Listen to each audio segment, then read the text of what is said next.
So let's start with the webinar. You see the title is Let's Work Together, Cooperative Learning in the Primary Classroom.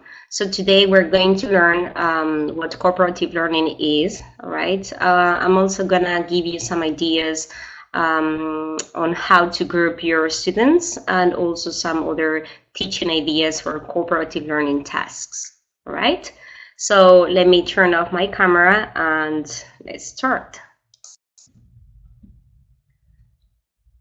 All right, so you know that cooperative learning is nothing new, and since the beginning of time, human species cooperative to get things done. For instance, you can see this in the picture. Humans got together to hunt animals. Okay. Today, societies are divided in groups, and people work in groups. We have groups of firefighters, we have groups of cooks, we have groups of teachers. So that's why it's important that our students learn to work together for their future. Okay. If we talk about cooperative learning in education, we have to think that cooperative learning was influenced by these two people. All right. So let me ask you, does anybody know who these two people are? I know it's difficult. You probably heard the names, but like me, I hadn't seen a picture of them before I checked online. So could you please guess who they are? Let me give you a clue because it's not very easy. They are psychologists and from the 19th and 20th century. Anybody? Any clue? Any guess? I see some people typing. Piaget. Very good. Very good. So one of them is Piaget. All right. What about the other one? Nobody? Okay, so let me give you the answer. They are Piaget and Vygotsky. All right. So these people started to give importance to social interaction in the learning process.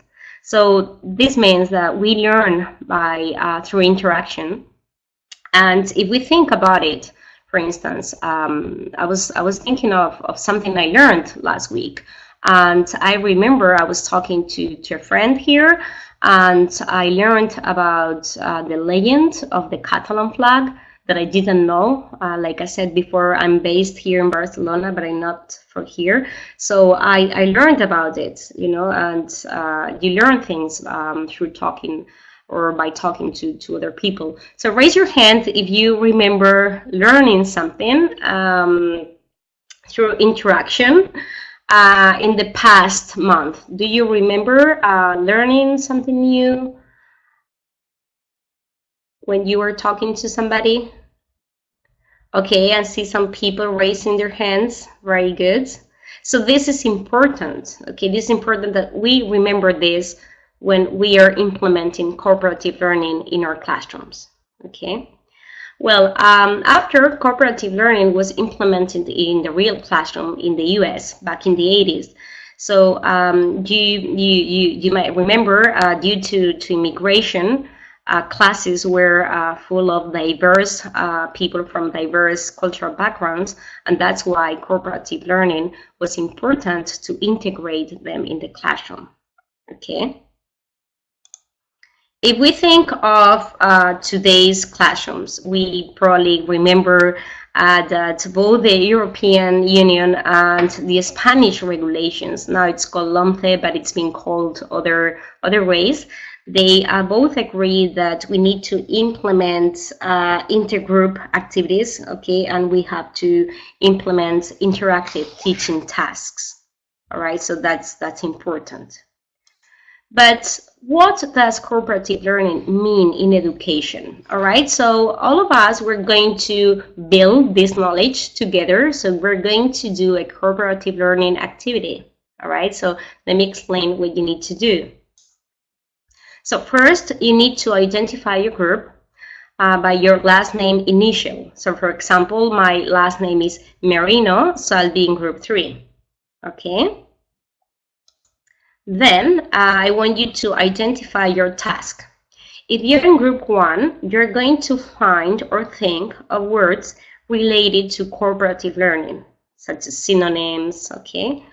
If you're in group 2, you're going to find images online related to cooperative learning, and you're going to save them on your computer, because after you're going to share them and post them somewhere. So you find them and you save them, okay? If you're in group 3, you're going to find links for further reading on cooperative learning. It could mean some research or some ideas for activities or something like that. And if you're in group 3, you're going to copy and paste a short and good definition of cooperative learning. Okay? So how are we going to share all this knowledge? We're going to create a Padlet, and we are going to post our answers there. I don't know if you've heard of Padlet before. So raise your hand if you don't know what Padlet is. Okay, I can see some people. Yeah, all right, some people don't know what it is. So don't worry, I'm gonna explain what it is perfectly. So it's if you ask me, is you have to think of the wall of your classroom, a wall, okay? Sometimes we ask our students to post sticky notes on the wall with some ideas or thoughts. So this is something similar, but it's online, and we can post not only text but also images and links. So that's a good thing about it, okay? So let me explain it let me explain how it works. Okay, I'm going to give you a web page where you're going to do the following. Okay, you don't have to do anything now, just read the instructions. So you have to double click on the screen to write something, or click on the plus button that you can see at the bottom right. If you're using a tablet or you're using a smartphone, you just double tap, okay? After, you're going to write a title. The title will be your group number, all right?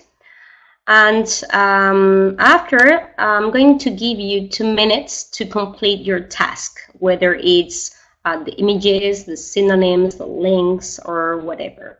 And finally, we're going to take a look at other posts, so at everybody's posts, and I'm gonna give you 1 minute so that we can learn from each other, okay? So here's a link, but I'm going to post it in the chat box so that it's easier for you to access, all right? So let's see. Okay, there you go. So you just click on there, and this will take you to the Padlet. And these, remember the instructions, the title, and then your task, and see if you can do it. Okay, so let me take a look. Let's see if anybody is typing anything. Can everybody see that Padlet? Can you all? Yes. Could you all get into the Padlet?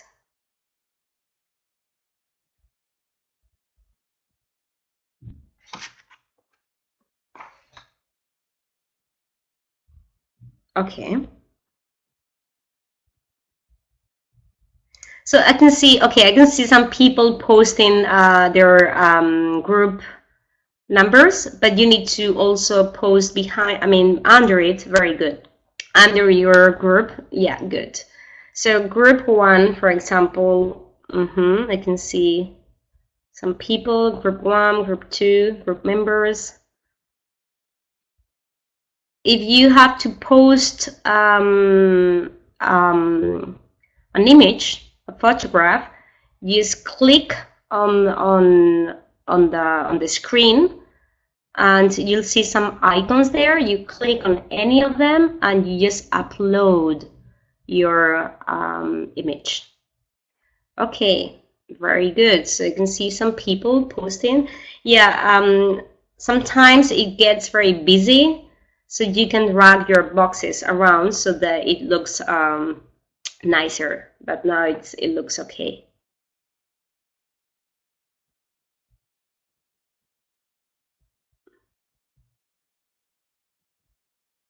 Okay, more people. We've got 1 more minute. I'm going to post something too, okay?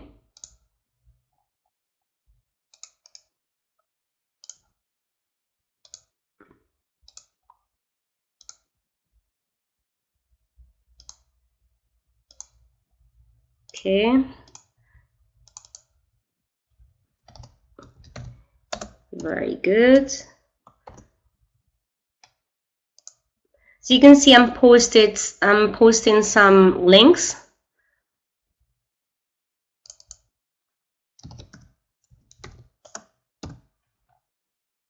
Because I'm in group 3.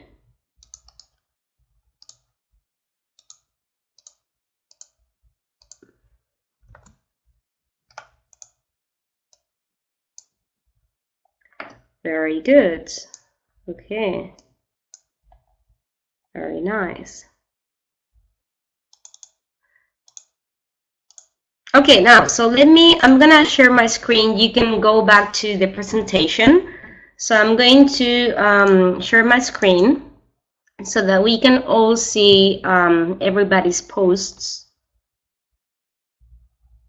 And let's see.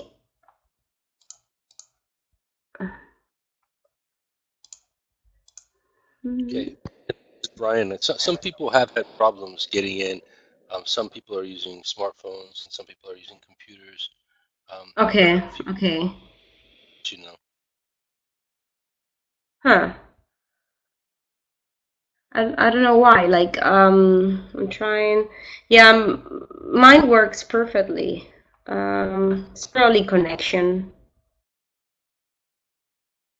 You can try after, because you know this link is gonna be there forever. So once the webinar is over, you can try after. Okay, and yeah. Okay, so let's see. So can you all see my screen? See? Yes. Okay.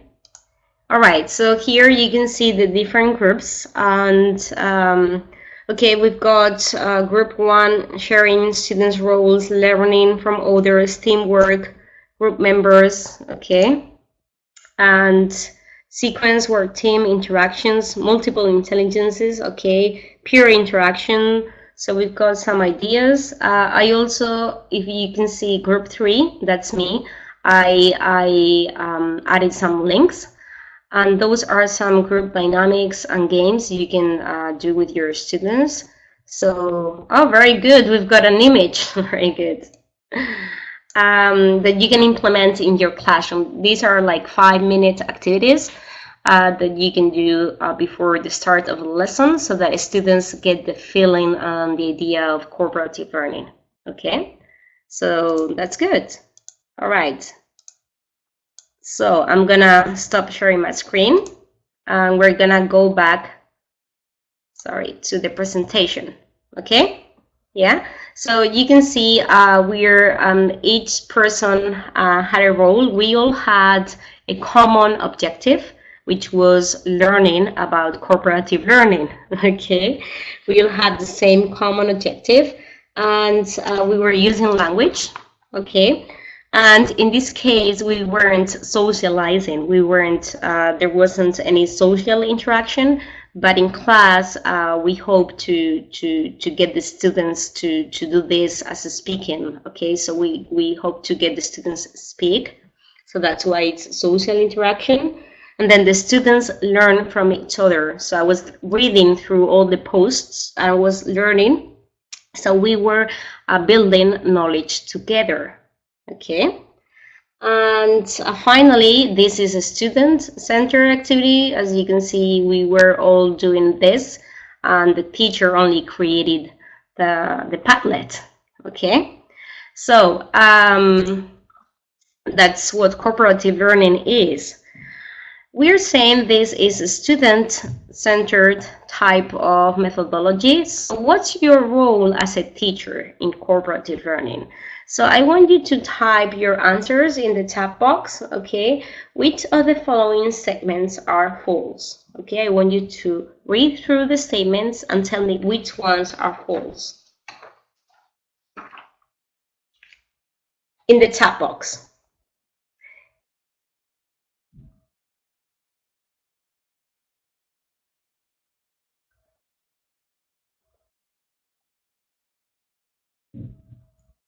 Okay, I see some people typing their answers.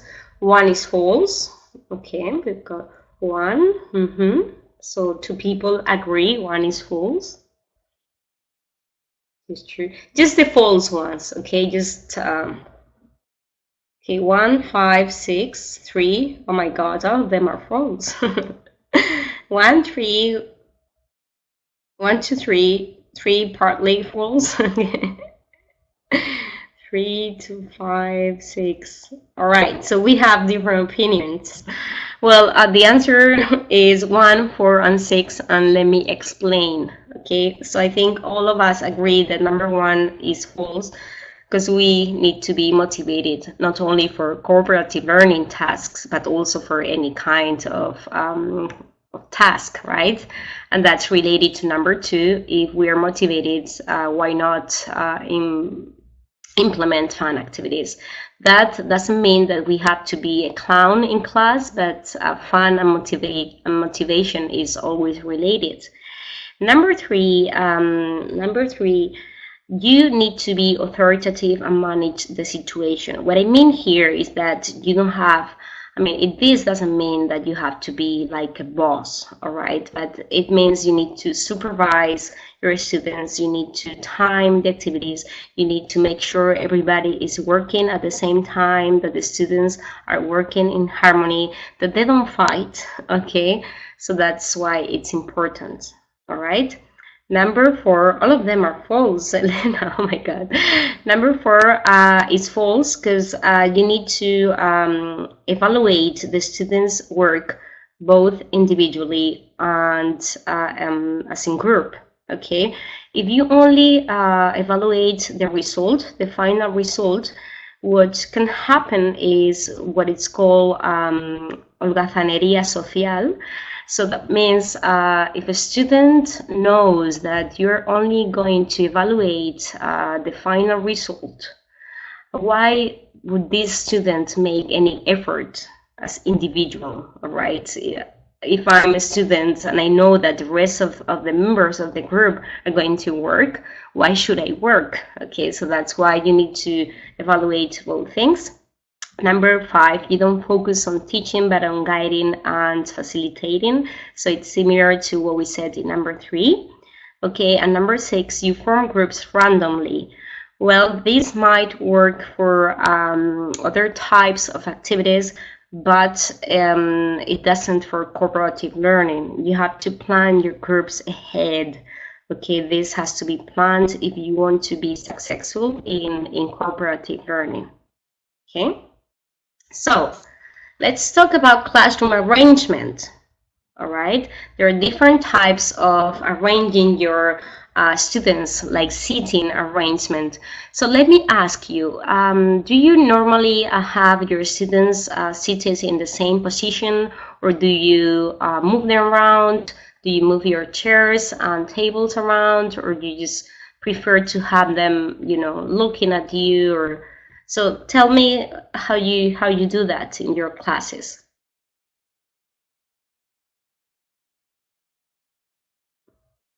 Okay, moves and procedures, other classes, groups for 5 students. Okay, what else? In groups, depending on the activity. Okay, in groups, but not always. All right, move around, groups. Okay, that's very good, depending on the students and the activities. So that's perfect. That answers my next slide. Okay, these are 3 types of seating arrangement according to Jeremy Harmer. So the first one means that the students are all looking at you, and it's more of a whole class activity or individualized learning, although there are some variations in which the students could look at each other, could face each other. Okay, Number 2, it's a typical circle, a type of seating arrangement, although you can have two concentric circles and, for example, do a speed dating activity, okay? And in number 3, that's in groups, like most of you were saying, groups of 4, okay? You can have them standing up also, okay? Or you can have them in different corners of your classroom. So there are different variations around each seating arrangement. So now, again, I want you to go back to your groups. Remember your last name initial, okay? And type in advantages and disadvantages of each type of seating arrangement. So if you're in group 1, you'll focus on picture 1, group 2, number 2, group 3, number 3, and group 4, you're going to think of the most appropriate tasks for every type of seating arrangement. Because like some of you were saying, depending on the task, you will seat them in one way or the other. So I want to hear or read some examples. So please, could you please say which group you are, like 1, and then give me advantage or disadvantage, type of task, etc. I'm gonna give you a few seconds.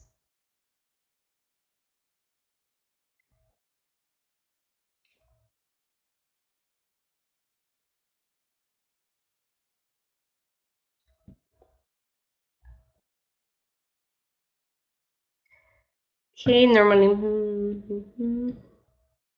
Number 3 needs space. Okay, so that would be disadvantage because you need space to, yeah, that's important.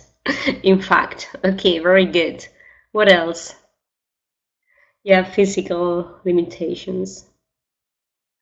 Group 3, sometimes noisy, all right, but they can interact and share ideas. So that's important too. It's noisy, so that's why you need to plan your groups in advance, okay? Because if you don't do it like that, then it will get messy.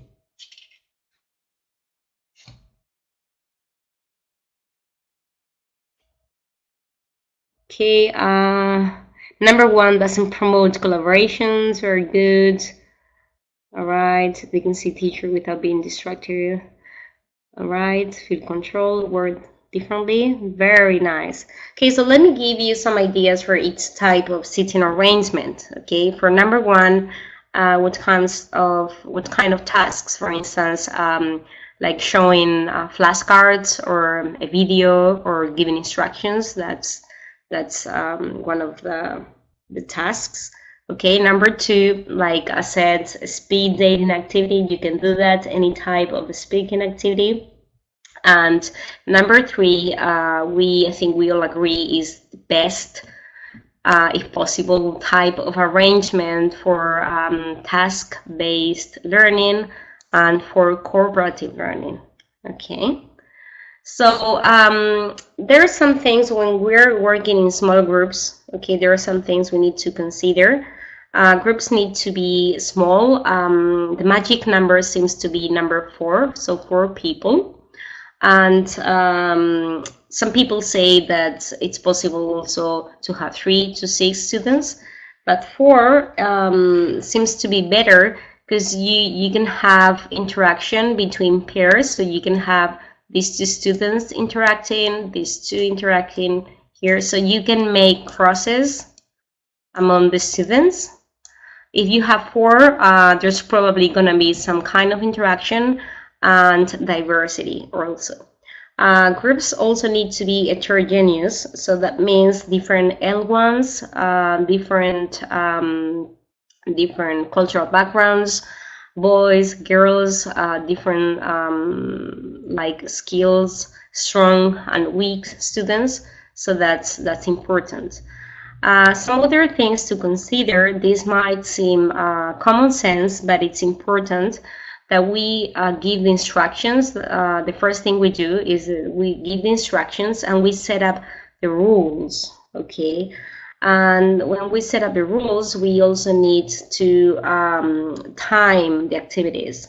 Okay, we need to give some kind of pressure to our students so that they know how much time they have to develop some activity. All right, these are some ideas for rules. Okay, for instance, everyone must participate. You must stick to your job. Help your teammates. Points will be taken off if I don't know you fight, for instance. And some researchers also say that when you're doing a cooperative learning activity, you need to limit the resources. So by this, they mean that when they need to find some information, it's important that you don't give them everything, so that they need to make some effort to find the answer. Okay. Finally, when the students are working in groups, it's important that each student has a different role. Okay, they all work towards a common goal, but each student has a different role. And one thing you can do is you can create tags. So you can just like give these tags to each student, and you can just make two holes on the top of the card, okay, and then run a piece of wool, and they can hang it around their necks so they know what their role is. And you can create this with characters. They know these are characters from a book or even cartoons or something like that. It's also important that they switch roles sometimes, because they need to show that they have different skills. That's important. Okay. And also here there are some ideas when they're working in groups. It's also important that you create this sense of group identity so that they know they belong to a group. And these are some ideas you can do before starting the task. Okay, so you can tell them, find 5 similarities among the group. Find 3 personal obsessions shared by the whole group. Imagine the members of your group in 2 years. Find a name for your group that represents everyone. Write a phrase or adjective that explains your group. Draw a logo or an anagram, and write an acrostic poem from the letters of the group. This would be for like high-level students, obviously. Okay, so these are some ideas you can use to forge that group identity. Okay. So when we're talking about cooperative learning tasks, we can talk about the whole school year thing. So our subject could be cooperative learning. Okay, it should have a cooperative learning methodology behind it. And it doesn't mean that everything you do in class is in groups or cooperative learning, but that's the methodology of our subject. Or you can implement it in short-term tasks. For example, when you create a project at the end of a unit or at the end of 3 units. Okay, or you can just have one activity, which is cooperative learning task. Okay, so we're going to focus on this lesson activity based cooperative learning task. Okay, I'm gonna give you some ideas for cooperative learning tasks you can implement in your classrooms.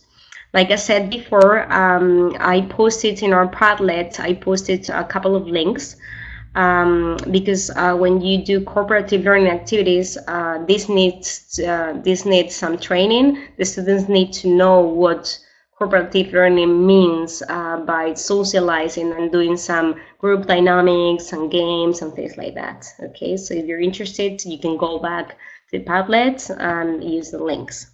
Okay, so before we move on to the teaching ideas that I'm sure you are all expecting, let me stop here in case there are any questions. I saw there were some problems with the Padlet, but I'm sorry, I don't know what the problem was, but are there any questions regarding content or anything?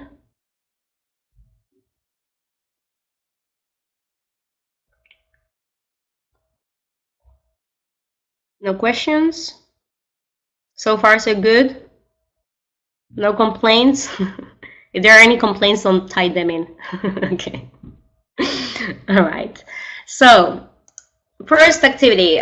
This first activity is designed for first primary students, and it's called Getting to Know Each Other. So it works perfectly for a first day of class activity.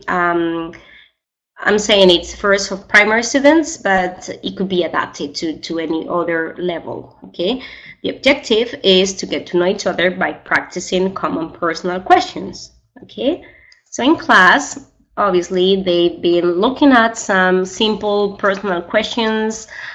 For example, what's your name? How old are you? What's your favorite color? Things like that, okay?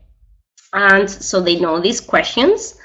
And one thing they can do to practice these questions, so this is not the actual task, it's a pre-task, okay, is what it's called the vocal mirror, okay. So let me explain how it works, okay. So as you can see from this picture here, two students are facing each other, student A and student B. The teacher is going to ask questions, but only student A can answer. Okay?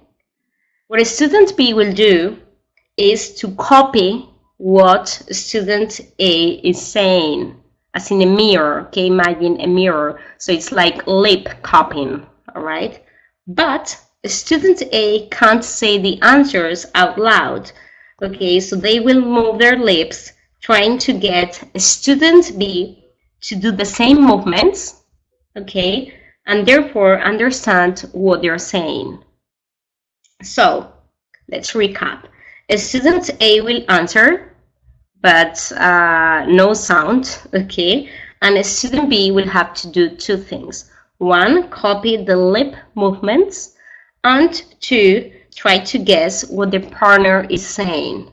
All right, so I'm gonna have Brian here to help me. I'm going to turn my camera on again. So Brian is gonna be the teacher. He's going to read the questions, and maybe it's a good idea if you make the screen bigger where you can see my camera, because I'm going to move my lips. So it's good if you maximize that part of the screen, okay, with my camera, so that you can read, okay? Oh my God, where did it go? Okay, let's see. Hold on a second. I think we have a problem here. All right, yeah. Okay, so maximize my the camera. And now, Brian, please could you read the questions? And oh, sorry, I didn't say that. I'm gonna be a student A, and you are going to be a student B. So what you're gonna do, nobody's watching you, so you can do stupid movements. You're going to copy my movements, and you're going to try to guess what I'm saying. Okay? All right. So Brian, please go ahead. What's your name?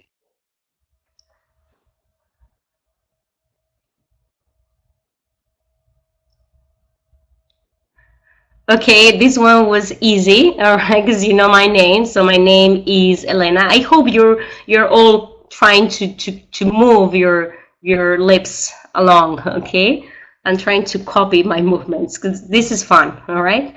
Next question. What's your favorite color?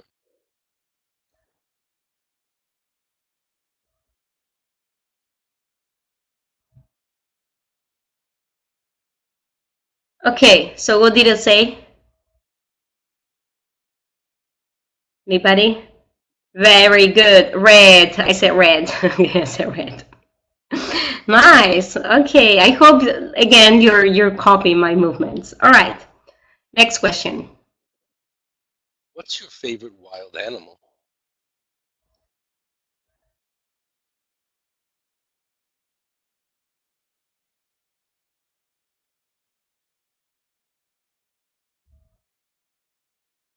Okay.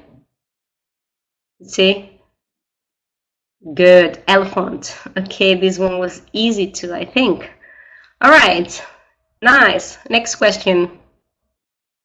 What food do you love?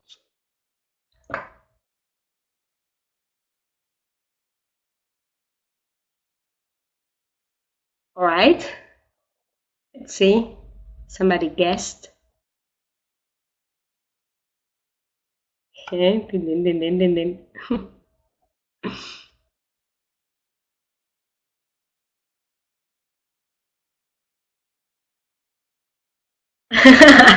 You're all cheating. Very good, Christina. Spanish omelette. Spanish omelette. This one was hard, okay? And finally, Brian. How are you feeling today?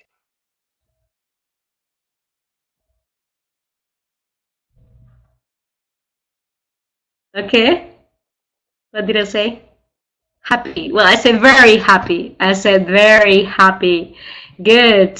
All right. Well, this one was easy too because you can see my happy face. All right. Okay, so let me ask you, why do you think this activity could be effective? Obviously, it's fun. I've done this, I promise. It's a lot of fun, but there has to be always a learning objective, right? So why is the activity effective? Could you please type your answers in the chat box? Let's see. Phonetics. Okay, that works for pronunciation with some words like I say elephant. So okay, and maybe you're doing the th sound. Okay, you're putting your tongue here. Helps the student pay attention to each other, which is very nice. Okay.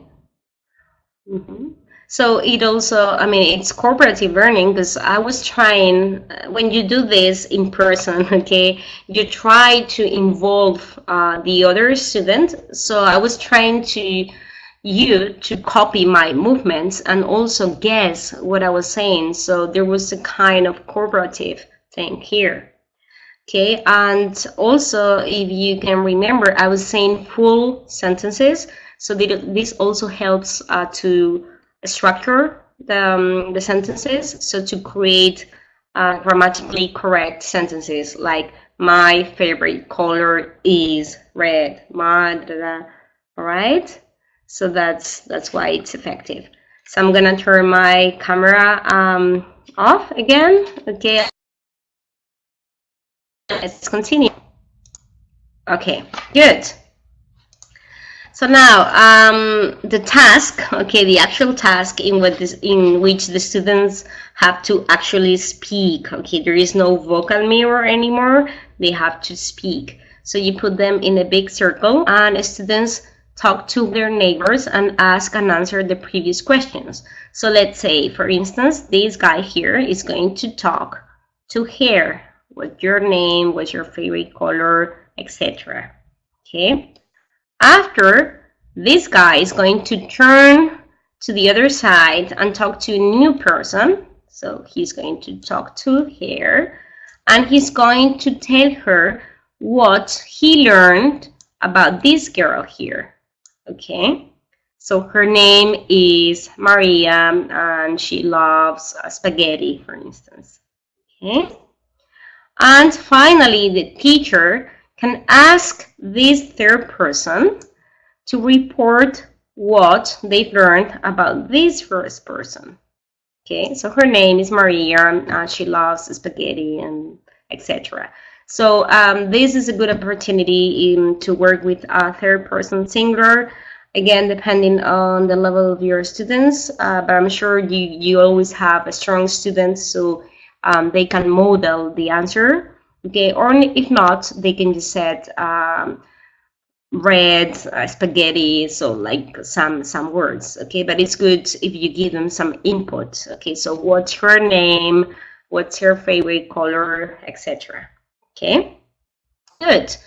As a follow-up, they can still practice these questions if they Skype other students from different classes, from other school, from other country, okay, and explain after who they've met. And this is possible with this platform, eTwinning. I don't know if you're familiar with it, but this is an European platform in which different schools from different countries cooperate, and they do tasks together. Okay, so if they want to do a Skype activity, they just get in touch and they just do it. Okay, so that's one idea. Okay, second activity. This is called the Wall of Fame, and this is designed for 5th of primary students. Again, this can be adapted to any level. So the objective is to find, share, and learn about famous people or characters. Okay, and let's see. So the students have been looking at nationalities and professions. In groups, they decide on one famous character. They talk about why they like this person, what they know about this person, and finally they're going to complete a worksheet, this one, okay, with some simple information: name, profession, place of birth, birth date, etc. If they can't complete this in class, they can do this for homework. Okay, so let me give you an example. Imagine I am a student, and in my group we decided that our famous character is Darth Vader. Okay, but this is the information we could come up with. This is the only information we found. So I want you to help me to complete the information. As you can see, some of this information is not even real or is not possible to find. So, but that's important and it's interesting because that allows for your students' creativity, so they can just make it up. Okay. So, all right. So, for example, profession. What would you say Darth Vader's profession is? Anybody? Come on, be creative. I've got the answers, or if you know the answer, that's fine too.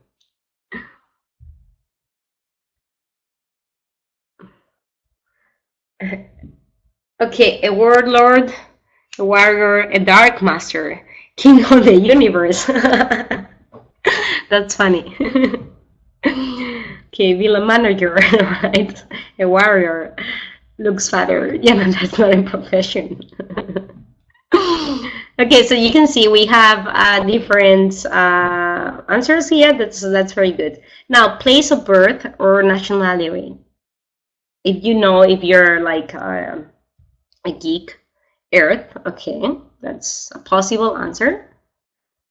This creates lots of discussion. If you think about it, imagine your students talking about it.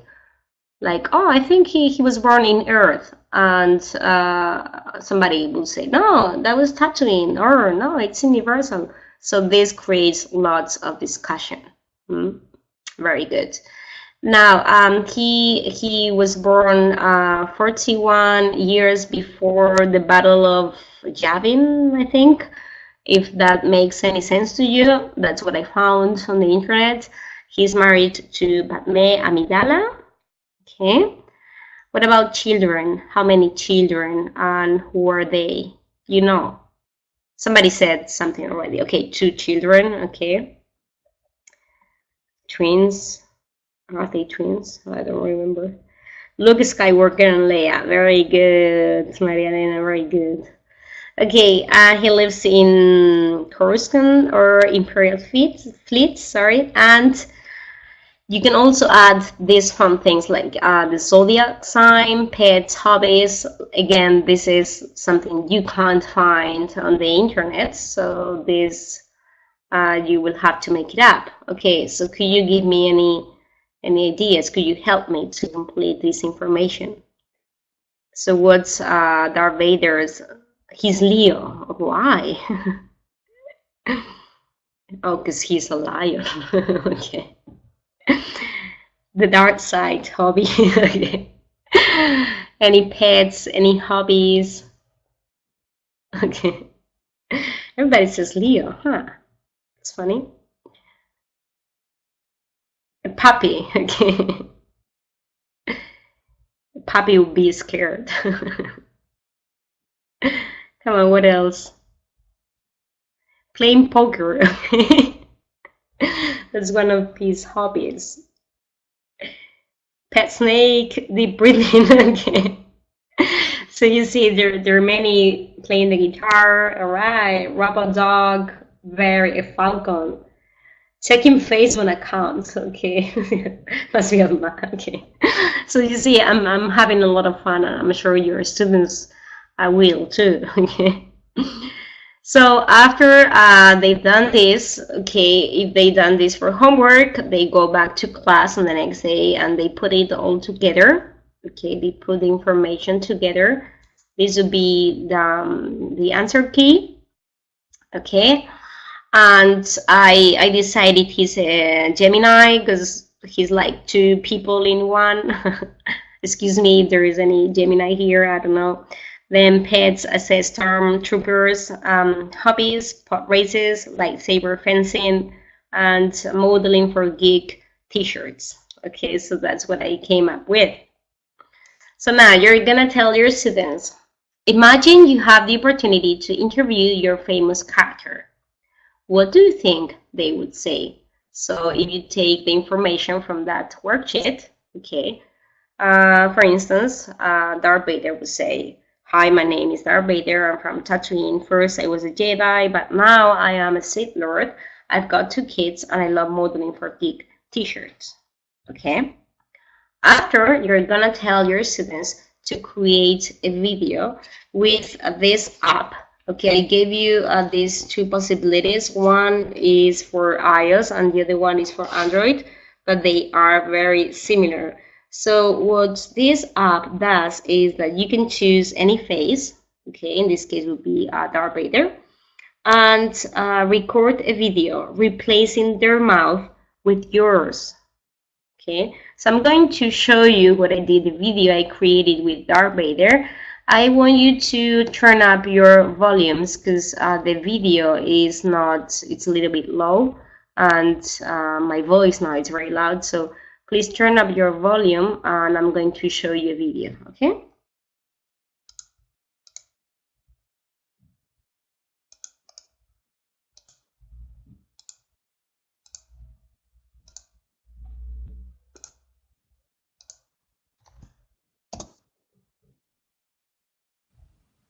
Hi, my name is Darth Vader.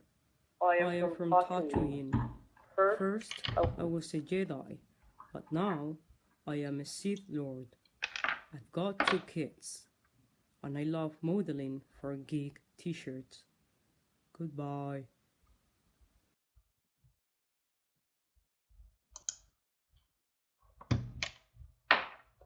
All right, so could you hear the?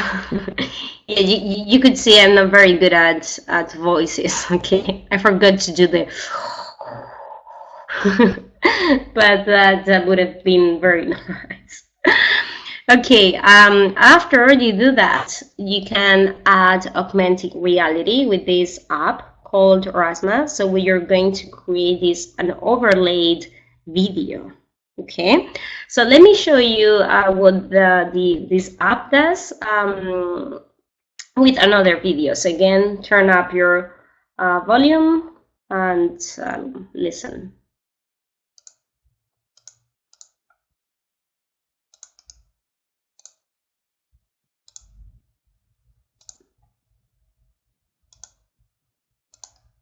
Hold on a second. Okay, so what I'm gonna do now is I'm going to open my app Orasma. Okay, and after I'm going to focus my camera on this picture you can see here. Okay, so as you can see, if I focus my camera on something else, right, nothing happens. But when I focus my camera here, the video we created with the app Funny Face just pops up. And now if I stop focusing, then it will stop. All right. Yes. Could you watch the video? Okay. So if you don't, if you're not very fond of technology, although these are very easy to use apps, you can just create masks and have your students be one of the characters, and then the other ones just interview this character. Okay. And after, what they would do is create the Wall of Fame, which was the objective of the activity. So you post all of the pictures, because remember there are different groups with different people. So you just post them on the walls, and the students will just have to go and scan the pictures and learn about a new character. And after, they can complete a new worksheet, and back to the groups, they can explain to each other what they've learned about the different characters. Okay, so that would be the Wall of Fame.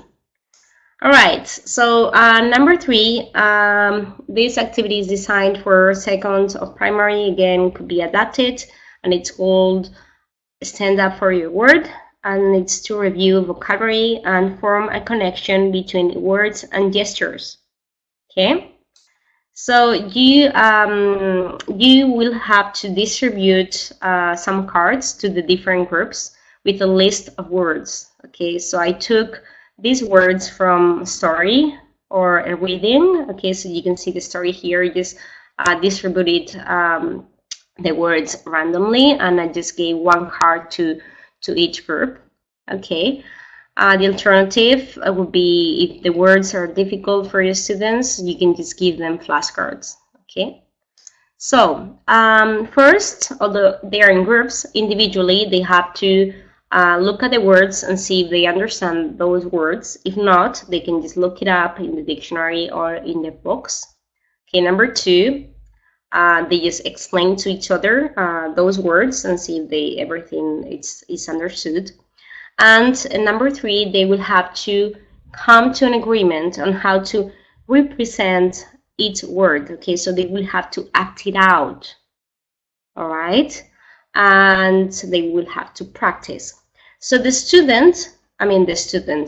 teacher will start reading the story. Okay, and when the teacher runs into one of those words, okay, one of those words in those cards, he will stop. And then the students with that word will stand up and act it out. Okay, so they will have to represent the word. For instance, okay, if I start reading, let's find the new doctor. You can see doctor is in fact 2 of the cards. So 2 groups will have to stand up and represent the word, and it's a lot of fun, because you probably have 2 different ways of representing doctor. Okay, so it's important that you tell your students that they need to stand up at the same time. Okay, so if only one person or 2 people or 3 people stand up when you read that word, okay, the word is not valid. So this way, all of the students will be paying attention for that word. Okay, so that's a rule. All right. So why would you say this is a cooperative learning activity? A, B, C, or D? Please type your answers in the chat box.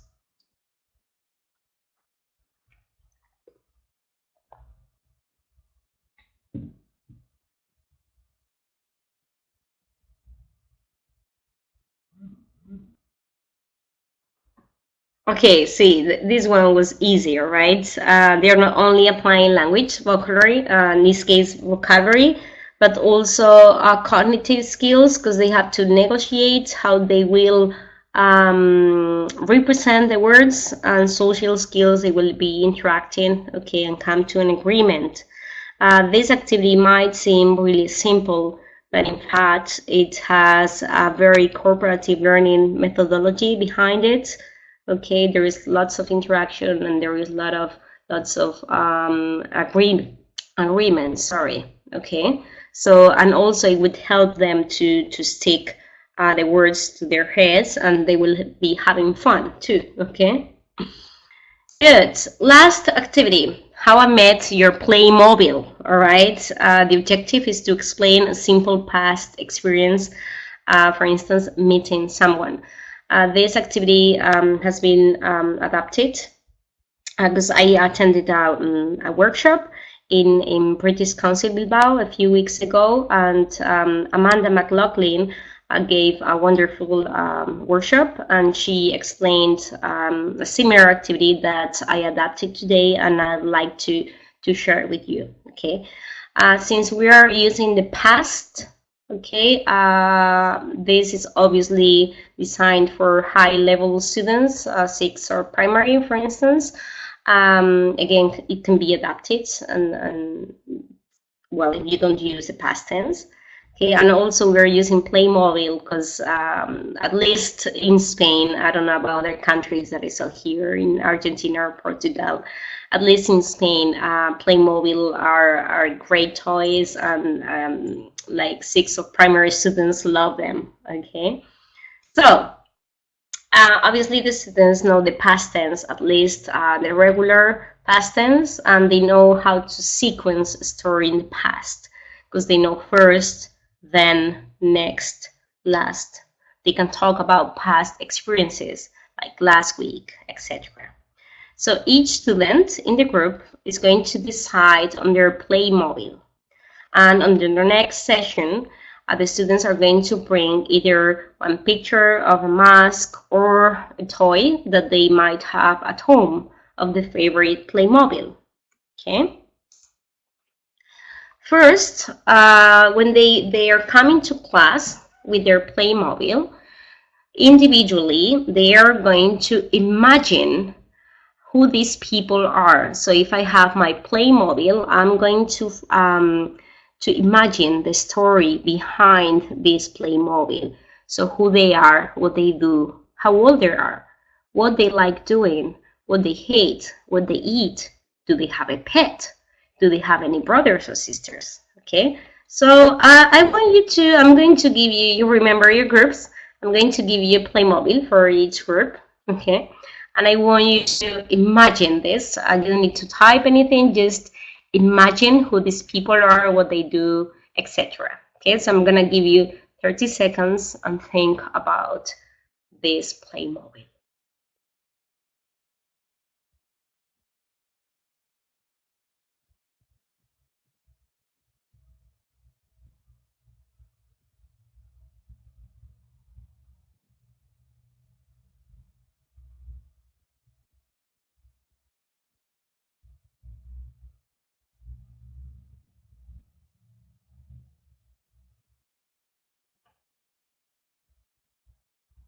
Okay, so very good. I'm sure you have a life created around these people already. Okay, so after as a pair work, okay, students get in pairs with their toy or tag or mask and describe their Playmobil to each other. Okay, so this is my Playmobil. Her name is Maria. She's a photographer and she likes taking pictures. Okay. After, they have to imagine that these two people, these two Playmobil, actually know each other. So how did they meet? And when? Where? What do they like doing together? So there is story behind these two people. Okay, and now they're gonna start using the past tense. And finally, this pair gets into the group with the other pair, so that would be 2 pairs, okay? And they introduce each other again, explain who they are, and they have to imagine that they already know each other. So how do they meet? What's their relationship? Maybe they're neighbors, maybe they're family, maybe they're classmates. What do they hate or like doing together? So it's like we're moving from the individual, one person, to a group of people, all right? So it's like a pyramid. As a follow-up, in pairs, they can reproduce the story of how I met your Playmobil and write it in a piece of paper. And after, they can exchange papers and correct the mistakes. Or if you prefer, they can act it out instead of writing. Okay, so that's one thing they can do. So let me ask you, how will you evaluate this task? I see some people wrote the story or the life of those Playmobiles already. Okay, so how would you evaluate this? There are different possible answers. So how would you do it? A, B, C, D. Okay, some people A, peer evaluation, self-evaluation. Okay, A, C, C, D, all right, A, B, C. Oh, you see, so, well, there are different ways. Good. So, for example, peer evaluation is important, and it's also important we show or we teach our students how to give positive feedback and constructive feedback. One idea would be you have to give 1 or 2 stars to one of your classmates and 1 wish. So obviously the wish should be something to be improved, all right? Self-evaluation is essential because that gives them a little bit of reflection. So instead of asking them, I don't know, give yourself a mark, you can ask them, okay, how do you think you could improve this activity, or what was your favorite part of this activity, or what was the worst part of this activity? Okay, so that's a way of reflecting. B, I also like B, feedback with stickers, although this has to be done with, I mean, the students have to deserve the stickers, because sometimes, you know, I've seen myself just giving stickers like randomly with no sense, and that doesn't work. All right. C, collecting your students' writing in a portfolio, which is wonderful. If you want to see the students' progression and they can see it for themselves also, you can keep it, or you can tell them to keep it as in a book, for instance. Okay. Then D, correct the grammar, vocabulary, that's fine too. Some people don't like annotations in red. You can use any other color. But remember, this is cooperative learning, so you're not just evaluating grammar, vocabulary. You also need to evaluate if they work together, if they cooperated, etc. And finally, E, okay, check them on fight here in the 2D. Some people, Virginia, you're saying, yeah, definitely E. I mean, that's something you have to do. Probably it's not part of the evaluation, but that's something that you will need to do, okay, in the end. So, say conclusion, okay, so we're gonna finish here. This is a very straightforward conclusion. Cooperative learning, it works. And well, I hope we could share some knowledge and you could learn some ideas I shared, and that you will be able to implement them in your classes. I also learned from you, and I had fun, which is also important.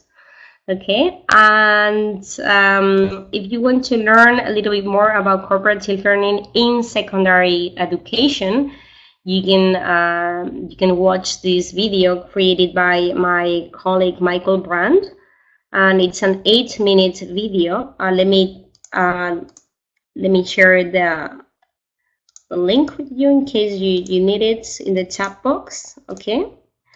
And he gives also some ideas. These are the references, and also the course books I used. I used Pop Tropica, which is on islands. Okay, those are Pearson books. Pop Tropica will be out next year. Okay. Also here, these are tools similar to Padlet. Okay, Gloxer and ThinkLink are probably more appropriate for primary students. So if you want to use them, You can use interactive posters with them, and I mean, they're great, in fact.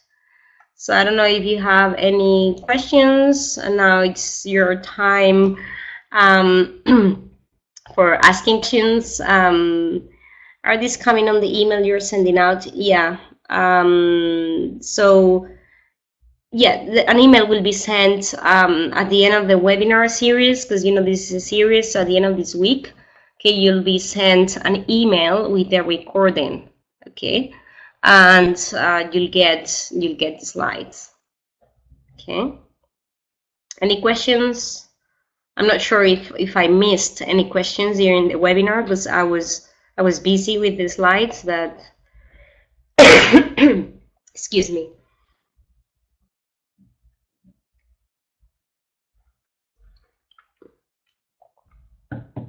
No, well, here, in case you need to contact me or you have any further questions, this is my information: email, Twitter, Facebook.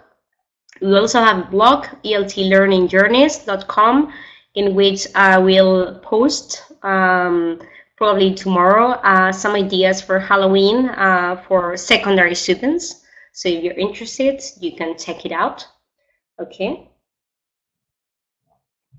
Thank you. Thank you, everybody. Sorry for being late. Don't worry, I didn't realize. Okay.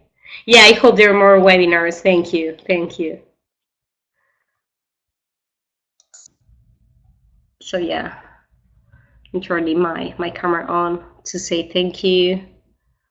All right, so I don't see any questions or any complaints. Okay, again, if you need to contact me, I mean, I'll be happy to share anything with you. Or Elena, we can see, I can see your icons. I guess they're emojis or something. Yeah, some of, yeah, adults, true, yeah, and even secondary students. I mean, that's a good thing about it. It can be adapted.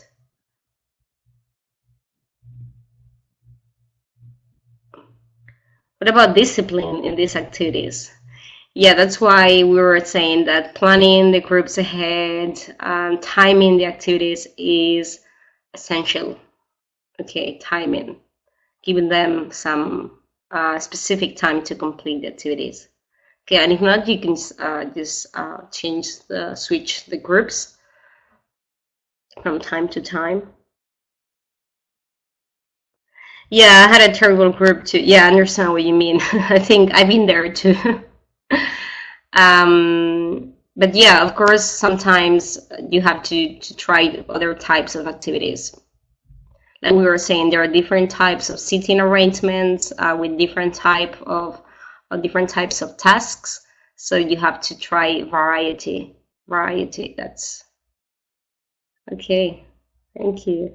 Can we watch the webinar again? Yeah, of course. Like I was saying, at the end of the week, you'll be sent an email and with the recording of the webinar. Okay. So, well, I think that's everything. And thank you, everybody. And I hope to see you soon too. Okay. I hope you learned. All right.